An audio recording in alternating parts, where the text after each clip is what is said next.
right, so I'm really glad that it does. I hope everybody's okay.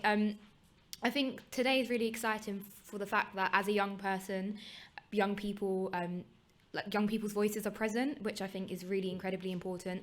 Like Karine said, parents are equally important, teachers are important. So having young people also on board just shows how we're just another stakeholder in this sort of mission to transform in education, and particularly when we look at exams and whether we should or shouldn't potentially get rid of exams.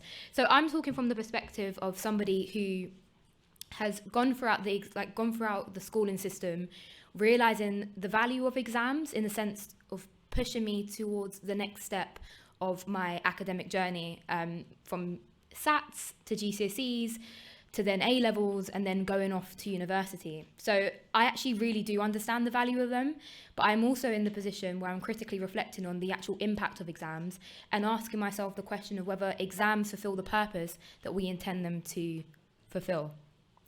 In summer, I was put onto a panel for a series called Rethinking Education, and on that panel, it felt like the hot seat. I've never been put in such a difficult position where we were asking ourselves this very question of whether exams should go or whether they should stay. This was a really interesting conversation considering the state of the world that we was in. It was sort of mid-pandemic. I had finished I was finished my A-levels waiting for my results.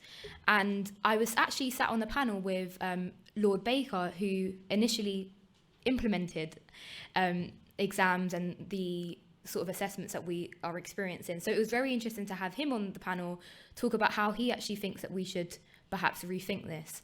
And this put me in a really comfortable position to actually allow myself to understand that although I've experienced the exam system, and this is something that I'm very much used to and peers above me are used to, and my younger siblings are, adapting towards it, that doesn't mean we should not open our minds to thinking about whether we should change that and whether we should transform that based on the current lived experiences in school. So as a young person, I also represent many other young people across the country. I am a part of this organisation called Pupil Power, which I founded after my GCSEs. And Pupil Power essentially was set up with the biggest ambition and aim to facilitate conversations with young people around their lived experiences in school. It was really important that there was a room, a space, a virtual space even, for young people to feel like they could channel their frustrations with the system in a really positive and constructive way. So a part of Pupil Power, we've been having these discussions. What is the point of exams? What is the point of school? What is the purpose of education? Like, those really key and critical questions were being asked. And it was really, really powerful because oftentimes young people don't actually get to ask themselves those questions. They don't get to engage with other young people to ask themselves those questions. And I think there's an idea that all young people kind of have the same typical experience or the same views. They hate school or they like school, but actually there is a diversity in opinions and there is a diversity in experiences. And that's what makes me really proud of Pupil Power, that we're representing young people across the country from different backgrounds and experiences and different opinions.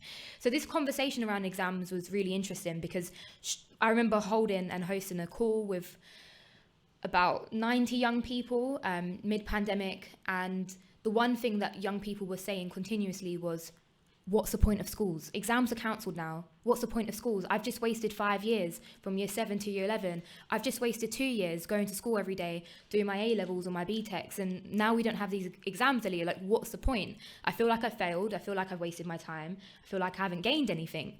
And I think that in itself is very, very worrying. It's quite frightening to think that young people honestly genuinely believe that the only reason they are in school is to sit there on that one day, essentially blurt out everything they've had to memorize from a textbook, and that's it. And I literally can't quite articulate how problematic that is, and how honestly kind of like I'm shaking a little bit, because that is not what we should be doing. That's not where we should be at with school. And I think what I'm really grateful for, although all of the negatives that are associated with the pandemic, is that we are in a position to actually realize that those are the faults, those are the lived experiences and the beliefs of young people. This is where we are now. We're in a position where we can actually transform that. So what are we going to do? And I always like to sort of challenge those I speak to, for everybody in the room today, to ask yourselves, what position are you in in your roles, whether you're a parent or you're in school or you're a leader or in policy making, what position are you in to really push this conversation forward beyond just a conversation? What position are you in to actually take responsibility for the reality that we are currently in, to push forward so that in 15 years' time, in 20 years' time, we're still not having this conversation about how exams potentially are ruining our young people's mental health, giving them a load of anxiety and stress, making young people question their own value as an individual. I think something that I would always, my own experience would be exams dehumanize my experience in school. As a young person who's incredibly charismatic, loves getting involved in as much as I can and making the most out of my education currently, from my experience, is not fulfilling what it should and isn't fulfilling the purpose that it intends to fulfill. It is dehumanizing.